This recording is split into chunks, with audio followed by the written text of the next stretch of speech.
How are you? मैं बिल्कुल मस्त जैसा दिख रहा हूँ वैसा बिल्कुल रिलैक्स हैप्पी। काफी रिलैक्स मैं देख रहा था, काफी सारे जो कमेंट्स भी आते हैं उसमें तो काफी सारे आप रिलैक्स रहते हो। ये जो हफ्ता बीता है आपके लिए, जो फ्राइडे से लेके आज फ्राइडे है, किस तरह से बीता है? काफी सारे इंटरव्यूज आपने दिए रहेंगे, क्या कुछ अब तक सरप्राइजिंग सवाल क्या क्या लगे अब तक आपको? सरप्राइजिंग सवाल, फ्रैंकली मैंने कुछ देखा नहीं था बाहर। हाँ। मुझे मेरे दोस्तों ने एडवाइस दी कि आप प्लीज कुछ देख लें आपके बारे में जो कुछ कहा गया है। मैंने प्लीज यार मेरे को कुछ नहीं देखना, कोई मुझसे कुछ पूछेगा तो मैं जवाब दे। हाँ। मुझे पहले से वो देख के और मेरे दिमाग की दही नहीं करनी, और जिसने जो बोला होगा बोला होगा, तो जिसको भी पूछना वो पूछेगा। तो सरप्राइजिंग सवाल पलक को लेके आए। उनसे पूछा गया कि उन्होंने अपने डैड के हार्ट अटैक का जिम्मा मेरे पे डाला है, जो कि बहुत ही सरप्राइजिंग तो छोड़ो शॉकिंग था मेरे लिए। वो क्यों कहा, कैसे कहा, वो वजह वही जाने, मुझे जानना भी नहीं। तो वो एक सरप्राइजिंग एलिमेंट था। दूसरा शफक का लेके सरप्राइजिंग एलिमेंट था। ये चीज़ें 11 साल पुरानी कहाँ से वापस आ रही है, आई क्यों रही है, वो नहीं समझ में आया। तो ये सारे नेगेटिव सरप्राइजेस थे। पॉजिटिव सरप्राइजेस भी थे कि जो कि मेरे बिग बॉस के जर्नी को लेके थे, क्योंकि उनका कहीं ना कहीं एक्सपेक्टेशन थी कि वो मुझे फिनाले में देखना चाहते थे और मैं घर से बाहर कैसे आ गया। राइट। तो मुझे भी ये तो था, क्योंकि मेरी गेम एंड में 2 हफ्ते में बहुत स्ट्रांग हो गई थी। और मुझे लग रहा था कि मैं टॉप 5 में तो जाऊंगा। एंड में स्ट्रांग हुई कि स्टार्टिंग से आपको लगती थी स्ट्रांग? मुझे जब वो जनता जनता कहा गया, जिसको मैंने पॉजिटिवली लिया और जिससे मुझे इम्प्रूव करना था कहीं ना कहीं अपने गेम में, मुझे अपनी पर्सनालिटी को फास्ट करना। राइट। तो मैंने फास्ट किया, तो उसके जब रिजल्ट्स आए तो मुझे लग रहा था कि हाँ मैंने वो कर लिया जो वो मुझसे करवाना चाह रहे थे। तो मेरी गेम कह सकते हैं कि थर्ड वीक के एंड से एक अलग लेवल उसने पकड़ लिया था ऊपर जाना। स्पेशली जब से मैंने एल्विश के अगेंस्ट जाना शुरू किया था, उसकी कैप्टनसी टास्क जब मैं अकेला खड़ा था पूरे घर के अगेंस्ट, तो वो मेरे में गट्स आ गए थे कि अब तो भड़ गए। राइट। अविनाश, जिस तरह सरप्राइज एलिमेंट की बात करूँ, सबसे बड़ा सरप्राइज मुझे भी यही लगता है जो फलक और आपके बारे में जो बातें थी। आप अगर कुछ बताना चाहोगे अबाउट दो 11 साल पहले हम जब जाते हैं एक ही शो में काम करना, इट्स वेरी कॉमन थिंग। जो सोशल मीडिया है वो कितना इंपॉर्टेंट रोल प्ले करता है, क्योंकि आज के टाइम पे सोशल मीडिया हो गया और सबसे बड़ी बात जो रील्स हो गई, छोटे छोटे क्लिप्स, जो पहले के जो क्लिप्स रहते हैं उसको अब ऐड करके और उसमें एक स्टोरी 30-40 सेकेंड्स की जो स्टोरी बनती है। सबसे पहले फलक की जो ये सब बातें आई थी उस पे, फलक फलक शफक की, हाँ शफक की जो बातें आई थी, इस पे किस तरह रिएक्ट करने वाले हो आप? क्या रिएक्ट करूँगा, वो पता नहीं क्यों आई, कहाँ से आई, क्या डेप्थ है, कुछ पता नहीं है। जो मेरा था, मैंने आपको पहले ही कहा है कि हम लोग दोनों एक शो में थे। बहुत अच्छे से वो शो शूट हुआ, हमारे टेलीफिल्म को सबसे ज़्यादा रेटिंग्स मिली, एक रोमांटिक टेलीफिल्म थी। हमने बहुत अच्छे से शूट किया बॉम्बे में भी और महाबलेश्वर में भी, और वो पूरी टीम कहीं ना कहीं 20-22 दिन के लिए एक साथ रह रही थी। हम सब एक दूसरे से बहुत क्लोज हो गए थे। That's all about it. Right. और उसके बाद मेरा शफक से कभी टच भी नहीं रहा, मतलब कोई हाई हेलो भी नहीं हुआ। मुझे याद है एक स्टार परिवार अवार्ड्स के आफ्टर पार्टी में भी मिले थे, but we didn't speak much. Right. और इसके बाद आपकी पलक से बात हुई, इसके बाद कुछ बातें हुई आपकी घर के बाहर आने के बाद, आपने कांटेक्ट करने की कोशिश की या फिर कुछ ऐसा घर के? हाँ, पलक से क्यों करूँगा, बातचीत हुई? क्योंकि मैंने रिसेंटली एक देखा था कमेंट के, उनको ऐसा था कि आप उनके बारे में बातें करते, तो कुछ तो ऐसी बातें रह गई है या फिर कुछ ऐसी? पलक की मैं बात कर रहा हूँ, पलक पुष्वानी की बात कर रहा हूँ। मैं पूरा नाम लेके बात करूंगा, I won't make you confuse. Palak Purswani, मुझे तो लग रहा है सवाल से कुछ कंफ्यूजन है। नहीं, पलक पुष्वानी की मैं बात कर रहा हूँ। हाँ, मेरे लिए वही इंपॉर्टेंट नहीं है, it's irrelevant, the topic is irrelevant. Okay. And what about फलक? फलक से किस तरह बातचीत हुई? क्योंकि एक अधूरी चीज अंदर रह गई थी, हमने देखी थी। नहीं, अधूरी नहीं बोलूंगा मैं उसे, वो वहीं से वो मिली थी मुझे। हाँ। बिग बॉस के घर से ही मिली थी, वो फीलिंग वहीं की थी, वो रिश्ता वहीं से शुरू हुआ था। और कहीं ना कहीं मुझे उसे, मुझे अच्छा लगा कि मैंने उस घर के अंदर ही उसे बोल दिया था कि मुझे तुम अच्छी लगती है। yes. तो उसके बाद मेरी डेफिनेटली उससे बात होती ही रहती है डे टू डे बेसिस पे। हम लोग चैट वैट करते ही रहते how you are looking forward, क्योंकि जो घर के अंदर हुआ था, मैंने पहले भी इंटरव्यू में काफ़ी बार आपको कहा था कि मैच्योर लेवल काफ़ी अच्छा दिखा आपका और फलक का। आप अभी ये जो रिलेशन है उसको किस तरह, how you are looking forward for this relation, friendship, then there are so many things. हैं। यार मैं ऐसे फिलहाल ज़बरदस्ती सिर्फ नाम देने के लिए नाम नहीं देना चाहता। और जैसे कि आपने कहा कि इसमें मेच्योरिटी बहुत है, तो मुझे, और मैं फ्रैंकली बोलूँ तो मेरा सबसे ज़्यादा मुझे जो पॉइंट अच्छा लगा है वो यही लगा है कि वो मेच्योरिटी, वो अंडरस्टैंड, राइट।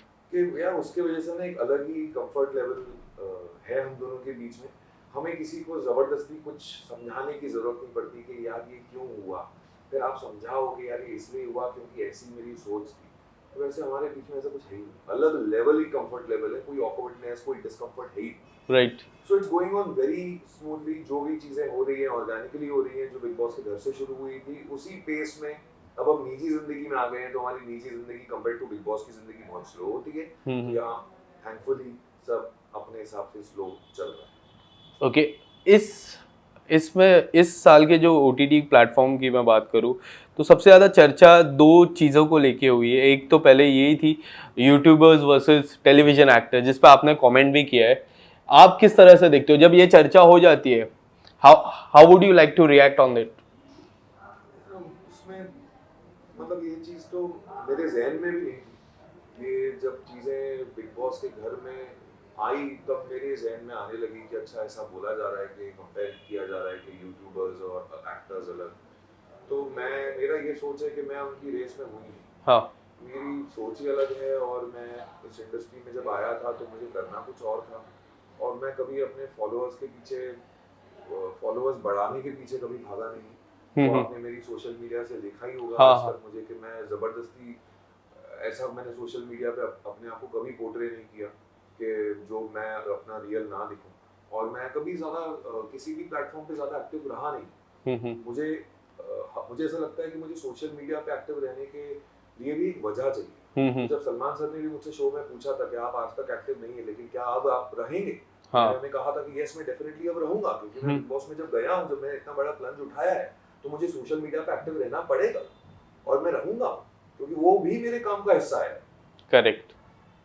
तो ये जो दो चीजें हैं, यूट्यूबर्स और एक्टर्स, में उसे कंपेयर ही नहीं कर सकता, क्योंकि सर आपकी जिंदगी अलग है, आपकी टारगेट ऑडियंस कोई और है, हमारी सोच अलग है। हमें एक्टिंग से प्यार है, हम वो करते हैं, हमारे फैंस हमें देखते हैं, वो खुश होते हैं तो हम खुश होते हैं, हमारी टारगेट ऑडियंस कोई और है, तो उन दोनों का कंपैरिजन ही नहीं बनता। यस, बट अविनाश, जिस तरह ये जो सिस्टम मैंने कई बार आपको ये पूछा है, सिस्टम लेके एल्विश के आने के बाद कितना असलियत में कितना घर का सिस्टम हिला है? यार एक तो मेरे को पता नहीं था कि एल्विश यादव का ये जो सिस्टम वर्ड है उसके पीछे क्या चीज़ है और क्या उनकी फैंस ये बोलते हैं। तो जब उन्होंने मुझसे पहली बार कहा था कि भाई सिस्टम है, तो मैंने उनसे, तब हम लोग लड़ ही रहे थे, मैंने बोला यार मेरे को कुछ सिस्टम समझ में नहीं आता, जो बोलना है मुंह पे बोल। मुझे अभी भी याद है मेरी लाइन। तो मुझे एक्चुअली नहीं पता था, क्योंकि मैं कभी ज़्यादा यूट्यूब पे वीडियोस देखता नहीं हूँ, ना ही मैं रील्स देखता रहता हूँ सारा टाइम। नो डाउट, जबकि मेरा भी यूट्यूब पे एक छोटा सा चैनल है जो सिर्फ ट्रैवल बेस्ड है। जब मैं घूमने जाता हूँ तो मुझे ऐसा अच्छा लगता है कि मैं कुछ वीडियो शूट करूँ, खुद ही एडिट करता हूँ, और अपने फैंस को दिखाने के लिए कि मैं यहाँ घूमने गया था, ताकि उनको मैं दिखता रहूँ कि मेरी निजी जिंदगी में मुझे क्या पसंद है, इसलिए मैं वो पोस्ट करता था। तो एल्विश के आने से डेफिनेटली वो एक वाइल्ड कार्ड एंट्री था, और एक वाइल्ड कार्ड को क्या करना चाहिए, उसमें वाइल्डनेस होनी चाहिए, वो उसने की है। वो बिल्कुल अपनी जगह पे वो खरा उतरा है, क्योंकि उसके आने के बाद घर के अंदर जो माहौल हुआ, भले वो मेरे साथ हुआ हो या फलक के साथ हुआ हो या जिया के साथ हुआ हो, क्योंकि स्टार्टिंग में तो उसके ये 3 टारगेट दिख रहे थे मुझे, मैं तो पहला टारगेट था। तो कहीं ना कहीं मैं ये कहना चाहूंगा कि वो अपने जगह पे बिल्कुल खरा उतरा है, और यू नेवर नो, इस बार वाइल्ड कार्ड ही जीत जाए। ओके, क्या ऐसा लगता है आपको? वाइल्ड कार्ड नहीं जीत सकता, क्योंकि यूट्यूब ये इसके बिग बॉस के इतिहास में आज तक ऐसा नहीं हुआ है। क्या लगता है इतिहास पलटेगा, सिस्टम जीतेगा? कभी कभी हो जाता है चीजें उल्टी, और ये सीजन मुझे ऐसा लग रहा है जिस हिसाब से एल्विश जा रहा है, और उसकी एक समझदारी का साइड भी मैंने देखा है कि वो इंसान बहुत ही समझदार इंसान है और बहुत ही ग्राउंडेड है वो। वो ना उसमें वो गुरूर नहीं है कि मेरे इतने फॉलोअर्स और मेरा वो और मेरा चैनल और मैं तो ये, उसका गुस्सा आता है पर वो 2 घंटे में ठंडा भी हो जाता है और वो आगे सॉरी भी बोल देता है। तो वो बहुत ही अच्छा इंसान, मुझे समझदार इंसान दिखता है, तो इस चीज़ की मुझे रिस्पेक्ट है। बट अभी जो जो कंपटीशन जो है अभिषेक मलान और एल्विश के बीच में, ये जो कंपटीशन है काफ़ी हाई है।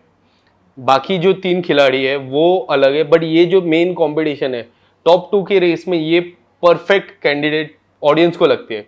आप अगर ये जो कंपटीशन और perfect candidate for the top 2 आपको लगते हैं, क्योंकि आपने पूजा मैम का नाम लिया था लास्ट इंटरव्यू में। यस, मेरे लिए टॉप 2 तो पूजा भट्ट और एल्विश है, बट अगर ये सिर्फ वोटिंग के हिसाब से सोचूं और मिलियन फॉलोअर्स के हिसाब से सोचूं तो फिर तो वो अभिषेक मल्हान और एल्विश ही रहेंगे।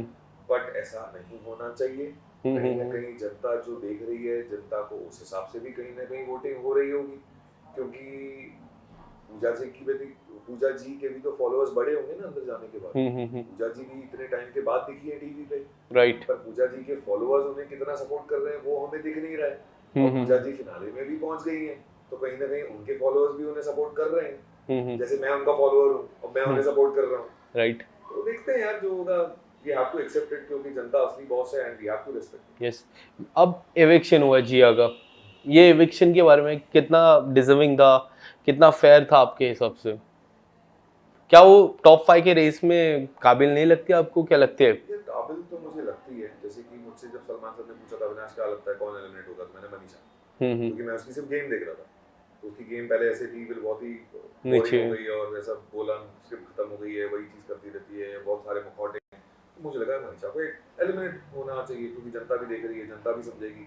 बट बात अगेन जब फॉलोअर्स पे आ जाती है तो फिर ये चीजें वैसी दिखती नहीं है। जिया भी डिजर्व करती थी कहीं ना कहीं टॉप 5 में रहना, बट बात अगर फॉलोअर्स पे आ जाती है तो जिया भी बाहर आ गई। तो कहीं ना कहीं जनता असली बॉस है, आपको उस चीज की इज्जत करनी चाहिए एंड बिल्कुल हम वो ही कर रहे हैं।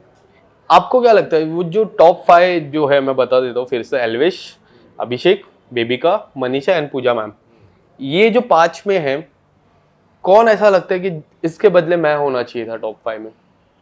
वो डिजर्व नहीं करता, या फिर उनकी गेम थोड़ी सी वीक है, मेरी गेम थोड़ी सी ज्यादा स्ट्रांग है? किसी की जगह पे तो रहना चाहूंगा नहीं, फिर भी एक अगर if you want to pick. मैं किसी की जगह पे तो रहना नहीं चाहूंगा, मेरी जगह मेरी है। तो मुझे किसी की जगह नहीं चाहिए।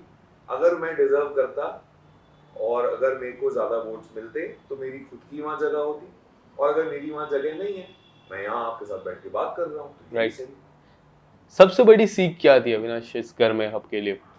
यार मेरा ना ड्रीम, मेरा ना विजन इस जिंदगी को लेके काफी कुछ बदल गया है पिछले कुछ सालों में, जब से कोविड आया और काफी सारी चीजें अप्स एंड डाउन्स और बहुत सारी डिफिकल्ट और ये वो चीजें आई और फटक करके ऐसे पूरी जिंदगी पलट गई।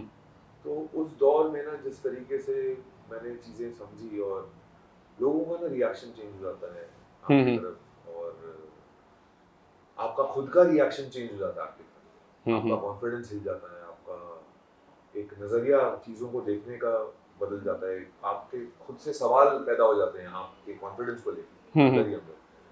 तो उससे झुलझते हुए जिस तरीके से मैंने अपने आप को संभाला, फिर आर्ट ऑफ लिविंग की ये चीज़ें मैंने की, सुदर्शन क्रिया और मेडिटेशन, फिर अब मुझे सहज समाधि के लिए एनरोल करना है।